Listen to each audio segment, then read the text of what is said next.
Guilt is probably the single biggest barrier to setting limits. Not the other person's reaction, not the fear of conflict, the guilt, which often arrives before you've even said anything, in the mere act of thinking about saying no. It's a specific feeling, a heaviness, a sense of having failed someone, a conviction that you are being too much, asking for too much, taking up too much space. And it feels so certain, so morally weighted, as if guilt itself is evidence. In this video, we're going to look closely at why that guilt arrives, why it isn't what it appears to be, and how to relate to it differently, without pretending it doesn't exist. There are two kinds of guilt, and they feel almost identical. The first is genuine guilt, the discomfort you feel when you've actually harmed someone, violated your own values, or acted in a way that needs correcting. This kind of guilt is useful. It's your conscience functioning as it should. The second kind is conditioned guilt, the discomfort that arrives not because you've done something wrong, but because you've violated an old, internalized rule. Rules like, your needs come last, putting yourself first is selfish, disappointing someone means you've failed. This second kind of guilt was learned, usually early in life, and it fires automatically, even in situations where no harm has been done at all. The problem is that both kinds feel the same from the inside. Learning to tell them apart is one of the most important skills in boundary work. The word selfish gets applied to self-advocacy in ways that make no sense under examination. Selfish means taking more than your share, prioritizing yourself at genuine cost to others. But needing sleep is not selfish. Needing to end a conversation that has become hurtful is not selfish. Needing time for yourself is not selfish. Saying no to something you don't have capacity for is not selfish. What gets called selfish in these situations is simply the act of treating your own needs as real and legitimate. If you grew up in an environment where your needs were regularly inconvenient, you may have absorbed the message that having needs at all is selfish. That message is false, and it has been expensive. Selfishness exists, but most people who are afraid of being selfish are not the problem. They are usually the ones bending themselves into impossible shapes to avoid being a burden. Guilt and people-pleasing are deeply connected. People-pleasing isn't kindness, it's anxiety management. When you say yes to avoid the discomfort of someone's disappointment, you're not being generous, you're managing your own fear. This is worth sitting with because it changes the frame entirely. The habit of always agreeing, always accommodating, always making yourself smaller. It doesn't come from exceptional goodness. It comes from a learned fear of what happens when others are displeased. People pleasers are not bad people. They are people who learned, at some point, that their safety and lovability depended on managing others' emotional states.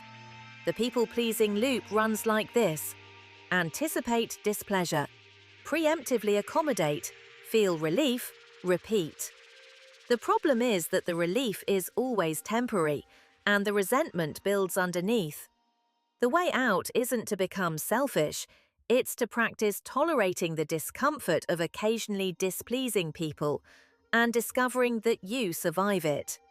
One of the most important distinctions in boundary work is the difference between causing disappointment and causing harm. These are not the same thing. You can disappoint someone by declining an invitation, by saying no to a request, by ending a conversation, without harming them in any meaningful way. Disappointment is a normal, manageable emotional experience. Adults are capable of tolerating disappointment. It is not your job to prevent every person in your life from ever feeling disappointed. Yet many people operate as if it is, as if their fundamental responsibility is to ensure no one is ever let down by them. Held to this standard, any limit becomes impossible, because someone will always be disappointed by it. Recognizing that disappointment is survivable for them, not just for you, is freeing. You do not have to make everyone happy. You have to be honest. Guilt is going to come, especially at the beginning, especially in relationships where you've had no limits before. The goal isn't to stop feeling guilty, it's to stop letting guilt make your decisions. Here are some practical steps. First, name it. I feel guilty right now. Just acknowledging the feeling separates you from it slightly. Second, ask the honest question. Have I actually harmed someone, or have I just disappointed them? Most of the time, the answer is the second. Third, hold the boundary anyway. The guilt doesn't mean you were wrong, it means you're doing something new. Carry the guilt with you if you need to, but don't let it reverse your decision.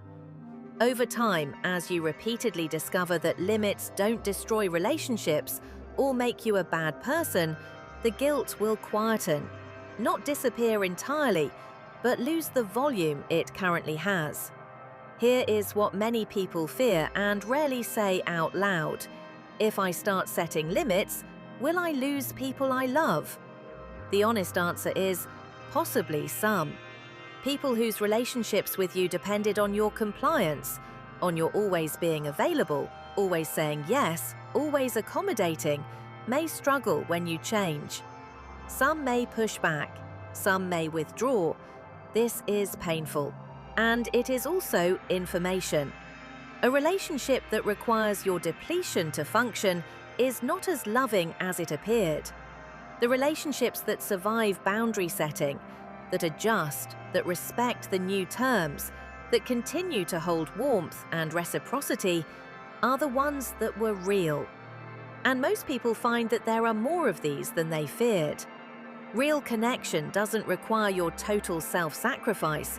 It just requires your presence. And you can only be truly present when there's a you left to show up. Ultimately, boundary work is about trust, specifically, learning to trust your own perception of what you need. For people who grew up having their needs dismissed or denied, this trust has been eroded. You learn to doubt your own read on situations, to defer to others' assessments of what was reasonable, to believe that if something felt hard, it was because you were too sensitive, too demanding, too much. Rebuilding that trust is slow work. It happens in small moments, noticing a feeling and believing it, acting on a need and discovering the world didn't end, saying a boundary and finding, to your surprise, that you survived, and maybe so did the relationship. Each of those moments is data, evidence that your needs are real and manageable and worth attending to. Over time, the trust grows, and with it, the freedom to live in a way that doesn't require you to abandon yourself to belong.